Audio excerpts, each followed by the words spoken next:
right now, in your pocket, in your bank account, or on your phone. There's something you trust completely.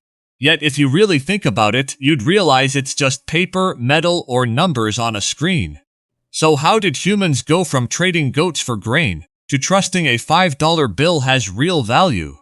The story of money is one of the strangest inventions in human history, not because of what it's made of, but because of what makes people believe in it. In this video, we're tracing the entire evolution of money, from the very first trades, to the invention of coins, to paper currency, to the money we use today, and why understanding this history reveals something surprising about the money sitting in your wallet right now. The barter system. Long before money existed, humans relied on direct trade, known as bartering. If you had grain and needed meat, you'd find someone with meat who needed grain, and you'd trade directly. This system worked fine in small communities, but it had a massive flaw. It required something economists call a double coincidence of wants. Both people had to want exactly what the other person had, at exactly the same time.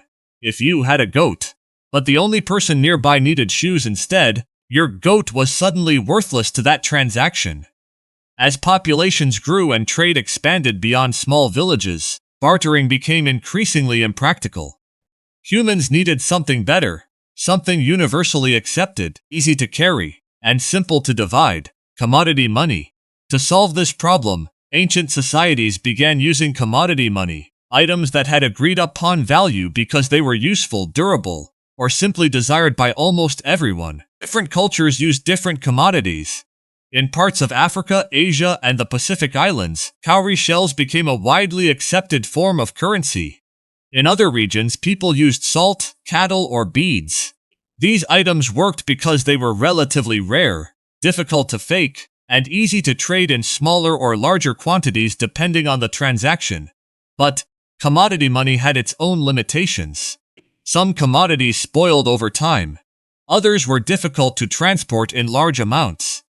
And in regions where a particular commodity was abundant, its value could become unstable, since the more available something became, the less valuable it was considered.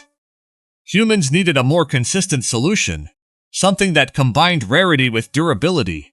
The invention of coins around 600 BC, one of the earliest known metal coin systems, emerged in the Kingdom of Lydia, located in modern-day Turkey.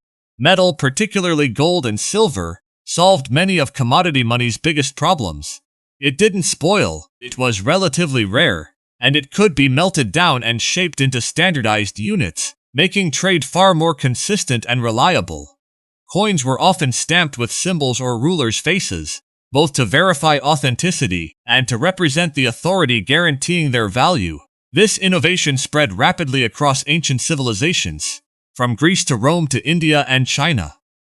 By the height of the Roman Empire, coinage had become deeply embedded in everyday economic life, used for trade, taxation, and wages.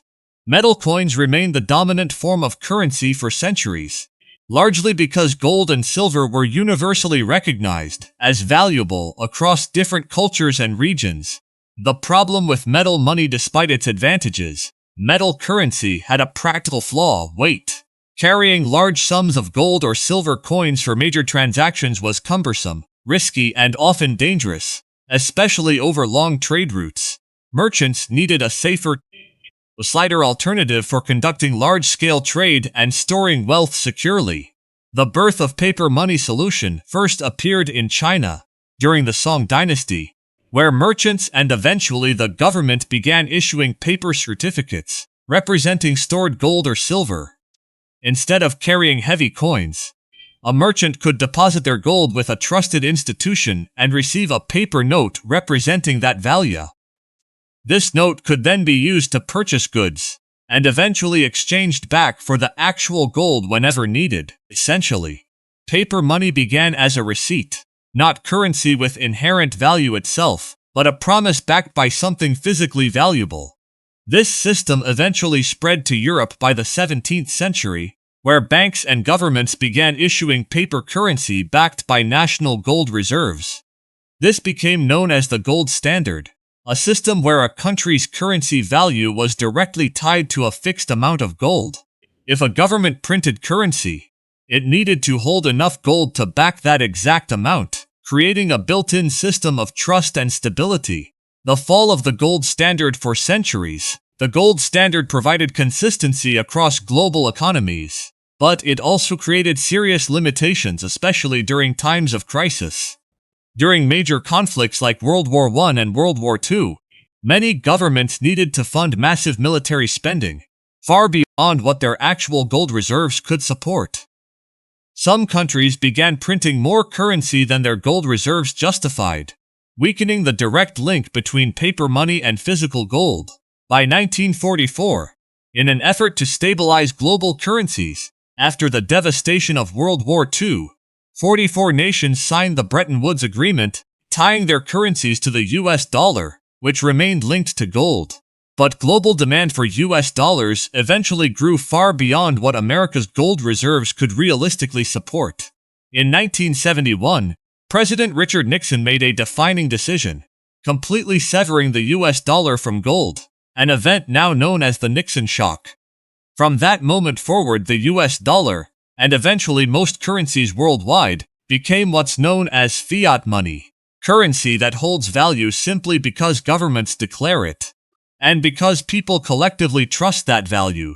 Money today. This brings us to today, where nearly every currency in the world operates as fiat money, unlike ancient commodity money or gold-backed currency. Today's money isn't backed by anything physical at all. Its value exists purely because of collective trust, trust in governments, trust in economic stability, and trust that everyone else will continue accepting that currency tomorrow, the same way they do today.